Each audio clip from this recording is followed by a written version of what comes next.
I'll introduce my project. My project topic is stock movement prediction using text mining. The motivation of my project is the movement of stock market impacts the lives of many individuals within the financial sector and far beyond. Obvious benefits lie in an improved understanding of the behavior of this complex system.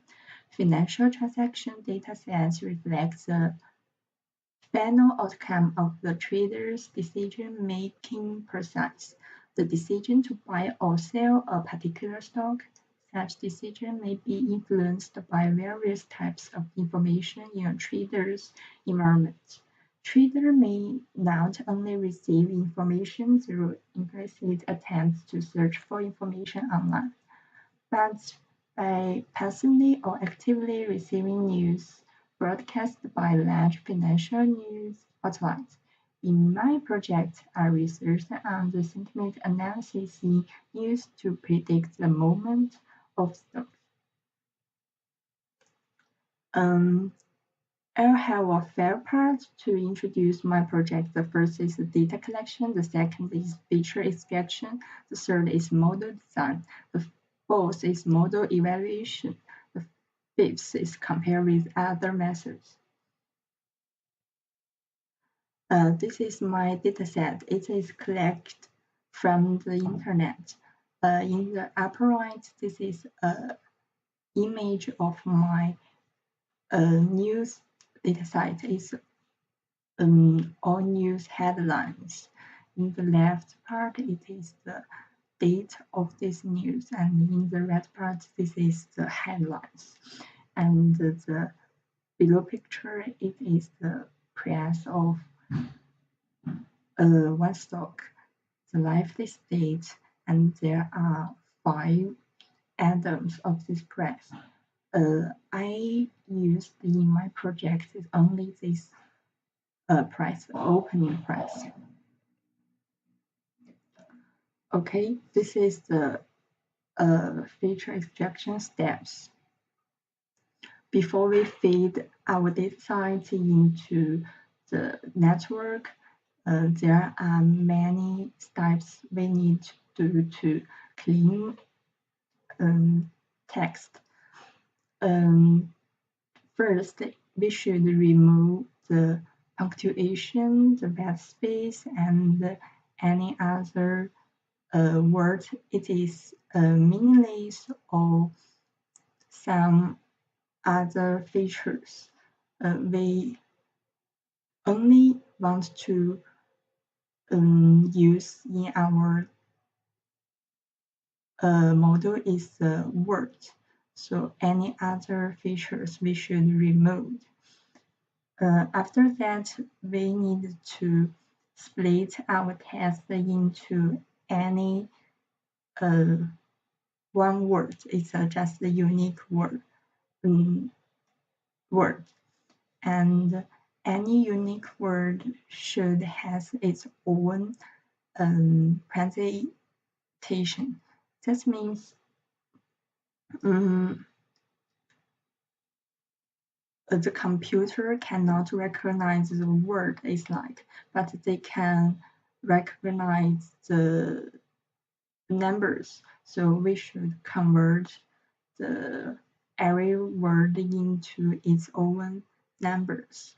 So there are 2 methods we can use in the word embedding. That's the name of we convert every word to a vector. The most popular one is the word to whack. It is shown in the left. This model was created by Google in 2013 and is a predictive deep learning based model to compute and generate high quality, distributed and continuous dense vector representations of words, which capture contextual and semantic similarity. There are two different model architecture which can be leveraged by Word2Vector to create these word embedding representations. Those two architectures is shown in this picture. The first is CBOW, the second is scapgram. The CBOW is we use the context to predict one word, and the scapgram is the reverse one of CBOW. We use one word to predict our context. So the second scapgram is much complicated than CBOW. The second one is the GLOW. The GLOW is the method I used in my project. The GLOW model stands for Global Vector, which is a supervised learning model which can be used to obtain dense word vectors similar to Word2Vector. However, the technique is different and training is performed on an aggregated global word-word co-occurrence matrix, give us a vector space with meaningful substructures. The basic method of the GLOW model is to first create a huge word context or co-occurrence matrix consisting of word context pairs such that each element in this matrix represents how often a word occurs with a context. Considering the WC matrix is the purple one, and WF matrix is the pink one in the picture, and FC matrix is the blue one in the picture. We aimed to reconstruct WC from WIF and FC by multiplying them. For this, we typically initialize WF and W and FC with some randomness and attempt to multiply them to get WC prime and measure how close it is to WC. We do this multiple times using SGD to minimize the error. Finally, the WF gives us an embedding for each word where f can be presented to a specific number of dimensions. I used this method in my project because my dataset is not really too large. That means if I use my dataset to train my word into turn them, convert them into a embedding vector, the vector is not truly right. So I use some pre-trained vectors in my project. But the GLOW pre-trained fields include more words than Word2Vector, so the accuracy is good in GLOW. And now let me introduce my model. The first network I used in my project is CNN. CNN is a class of deep feed-forward artificial neural network use a variation of multi-layer perceptron designed to require minimal pre-processing. CNN has been proved it plays an important role in text mining. The result of each convolution will fire when a special pattern is detected. By varying the size of the kernels and concatenating their output, you are allowing yourself to detect patterns of multiple sizes. Patterns could be expression like "I hate," very good, and therefore CNs can be identified them in the sentence regardless of their position.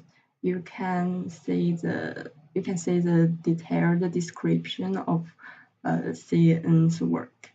um, for uh, for one matrix, we use different size of kernels. We can get different feature maps, and when we concatenate all those feature maps, we can have a combined feature map. This feature map will include more information than um, if we only use one uh, kernel in CNN. So the reason I use CNN in my project is CNN is a good network to extract the, the local information from a metric. Not only works well in the picture, it has been shown proved that CNN also works well, have a good performance in NLP. The other neural network I used is RNN. RNN is a recurrent neural network. It's a class of artificial neural network with a connection between nodes from a directed graph along a sequence. This allows it to exhibit dynamic temporal behavior for a time sequence. RNN is a sequence of neural network blocks that are linked to each other like a chain. Each one is passed a message to a successor. You can see in the above picture. The picture is the effort of one network into a chain of some nodes. You can see for the such as the second node, it not only used its own input, it also used the last node's output as its input. So it has two inputs. First is H0 and the second is X1. But there are two issues of second RNNs: exploding gradient and vanish gradient. Exploding gradient is the algorithm assign a stupidly high performance to the weights without any reason. Vanish gradient is the values of a gradient are too small and the model stop learning and take away too long because of that. There are two sentences. The first is the clouds are in the sky. When we want to predict the last word in this sentence, it's it's it's it is easy. So the gaps between nodes are really small. But when we look the second sentence, I grew up in France, and the following may be a lot of sentence, and the last sentence is I speak fluent French. Um, if if these two sentences are continued, this is not difficult. But if there are a lot of sentences between them, when we want to predict the last word in this test, we need to go back to the first sentence. So the gaps between nodes are really long. So for a simple network, it's hard to work well for one sentence and some sentence. Maybe such as the second sentence. Maybe we want to predict the French, the memory maybe lost they cannot remember what happens long ago. So it comes up another RNS model to solve this issue. This is long short-term memory network. Long-short memory network are special kind of capable of learning long-term dependence. LSTMs enable IM to remember their input over a long period of time. This is because LSTM contains their information in a memory. This memory can be seen as a gated cell, where gated means that the cell decides whether or not to store or delete information based on the importance it assigns to the information. The assigning of an importance happens through weights, which are also learned by the algorithm. In an LSTM, you have three gates. This gate determines whether or not to let new input in. It is worked by input gate. Deletes the information because isn't important. It is implemented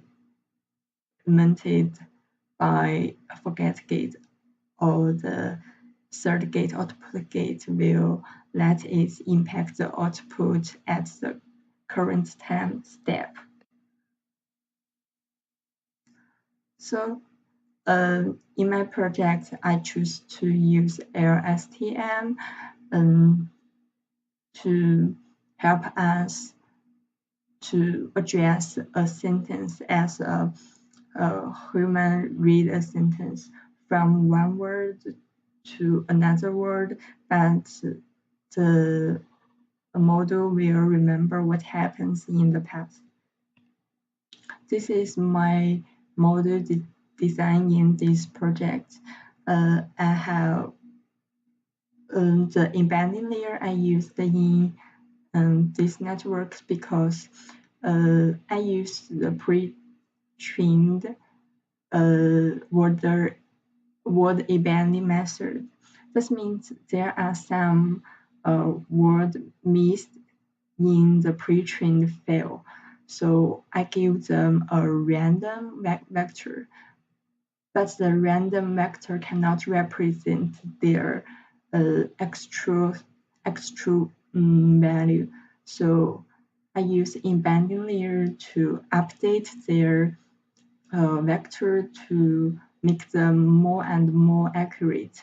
And for the other pre-trained vectors, they can also pass through this embedding layer to make them more fit to our system. After embedding layer, there is a convolution layer. The convolution layer is used to extract the local features. After that, there is a LSTM layer. You can see in my model, I use the two same network concatenates, and there are two fully connected layers following them. These two networks are not really same. They have different filter size in the convolution layer. So those networks can help me to get more information from our document. This is the result of my prediction. The blue line is my prediction, and the orange line is the actual prediction. You can see the actual prediction, the difference of price is fluid largely, but my prediction is not, it doesn't work very good. But you can find my prediction maybe catch the same direction of the actual price changing. There are many factors influence the price changing. The news of each stock is just one factor, so we cannot only use news, although it's the headline of news. It's or it doesn't include all the information of news. So I think this is not really bad. And I compared my model with some other networks. I just use the RN or just use LSTM or just use GNU. GNU is the network is really same as LSTM, but it's use 2 gates instead of 3 gates. From this table, you can find the loss of my model is the lowest one. And from the picture, you can find for the other method, there are lots of mistakes. Although maybe they can predict the difference of the press the fluid is largely, but they have lots of errors. For my network, it's not very fluid. It's not fluid largely, but it has a good direction. Okay, thank you.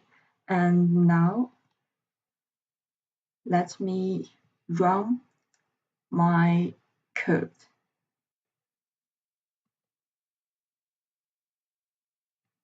Okay, it will need a lot of time. So now I'll describe my code. The first, I use the sklearn and Keras, the TensorFlow in this project. So I import those packages. And now this part, I load my data site. The DJ means the price, the Dow Jones, the price of stocks, and the news means, as it names, it's just the news headlines. And this part, I just print some print the links of each data set to make sure they are matched. And yeah, if some data are not matched, I'll drop it. From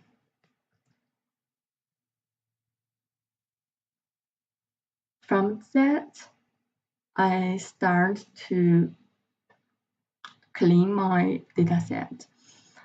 You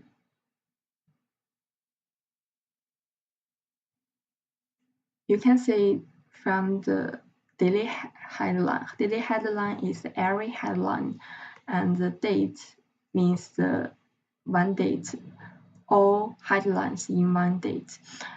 Every headline, they have different lengths, and for a group of headlines, the lengths also different.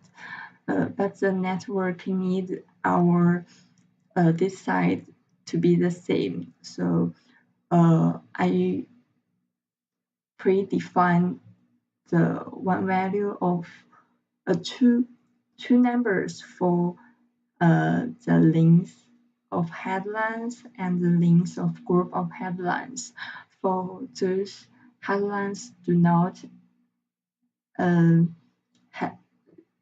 is shorter than the length I predefined, I needed to pipe them to use zero piping to help them to obtain the same length of data size.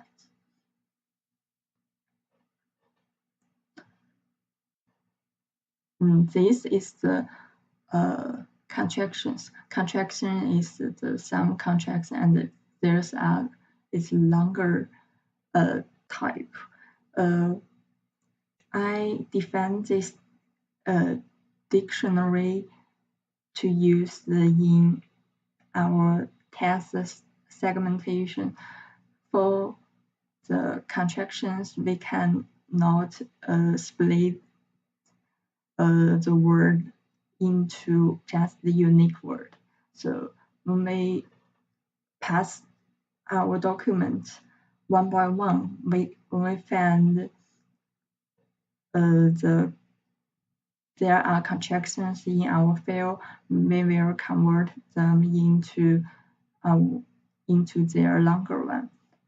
And before that, we should lower our words, as the computer cannot differentiate the uppercase and the lowercase. They maybe say the uppercase word and the lowercase word into different words. This way will solve this problem. And now I just remove the punctuation and some the other useless features into my dataset. Now I will get the cleaned dataset. This way I load the pre-trained GLAO file and we checked for each word in our dataset if to find whether or not there is a vector exists in the pre-trained GLAO file. If it has one, we use this pre-trained vector. If it doesn't have one, we random create a vector.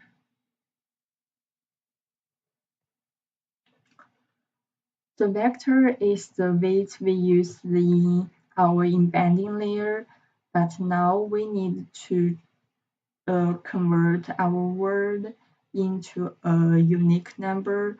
So this part it's the function of this part is it converts the word into a unique number.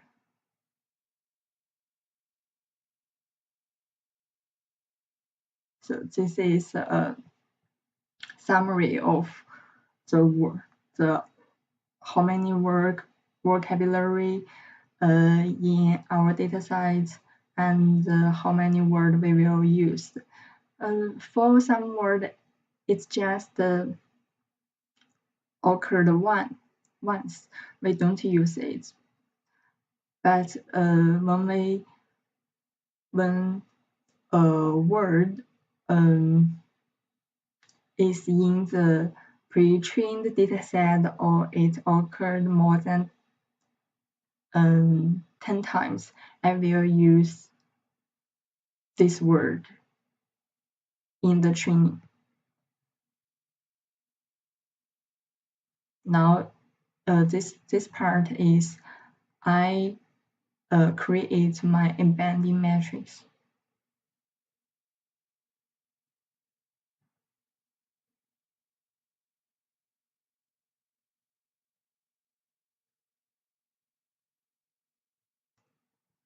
All those parts is we clean the data and padding the data. Now we split our data into training data and test data. The 85% of data is the training data and the 15% will become the test data.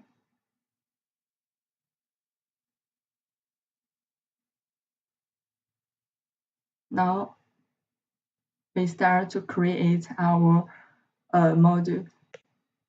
Those are for future sites.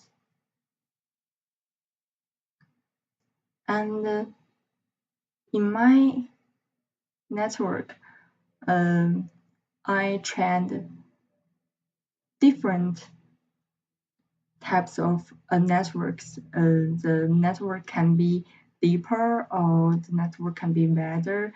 The wider means all factors are double. We double the factors of our model. And for the deeper means, we will double the convolution layer and the fully connected layer of our network.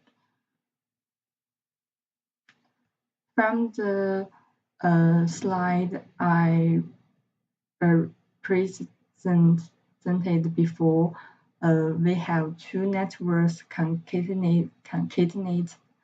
So I define a model 1 and a model 2. The model 1 is one convolution layer, and I use the dropout in my network. And the LSTM layer. And the model 2 is same. The difference is the filter length. The filter length is the only difference between model 1 and model 2. The model is the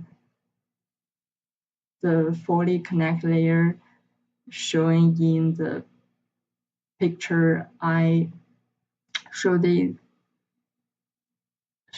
to you before. In this part, I concatenate model 1 and model 2. Then after concatenate, we use a dense layer. This part is I start training. Before training, I need to try different hyperparameters of my network. So in this part, I can try a list of parameters in my network.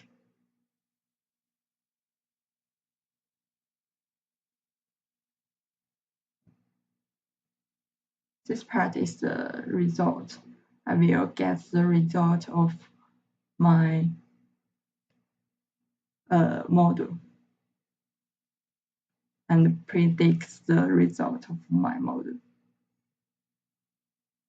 Okay, there my code is still training. It needs more time to train this network. You can see the validation loss is really it's become smaller and smaller this part, but then it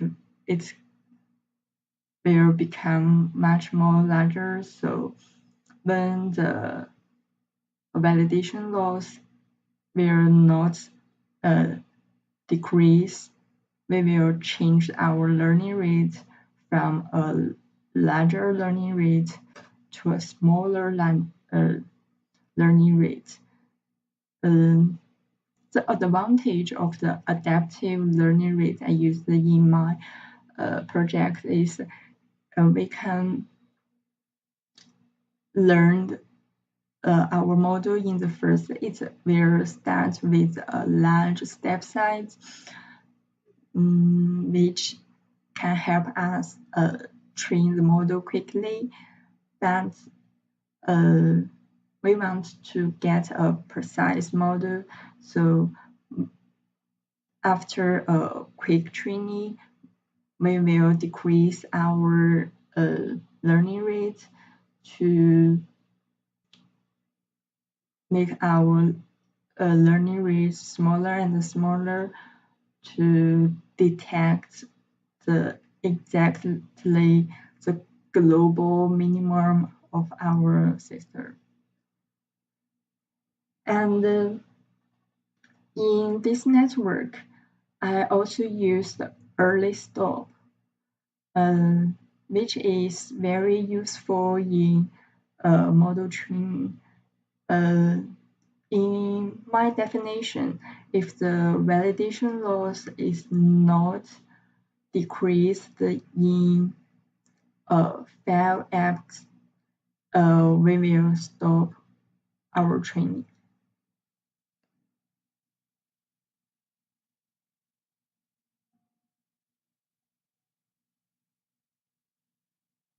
There are some information of our dataset. We can see the length of our press is this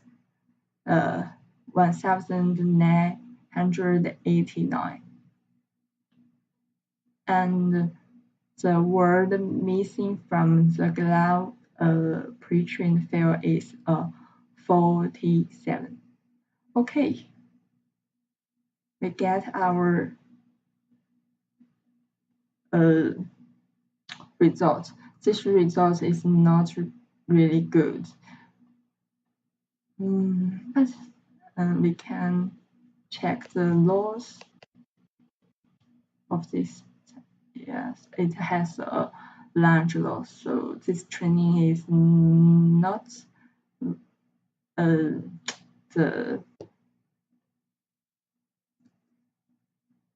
um, it's not a good result, but is not really bad. It's the every time I train this model, it will have a different result.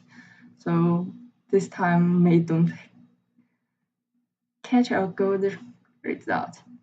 Okay, that is my project. I use the uh, CNN and LSTM to extract the feature and predict the difference of price from the uh, news headlines.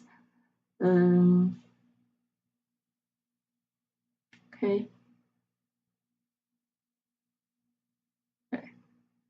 that's it. Thank you.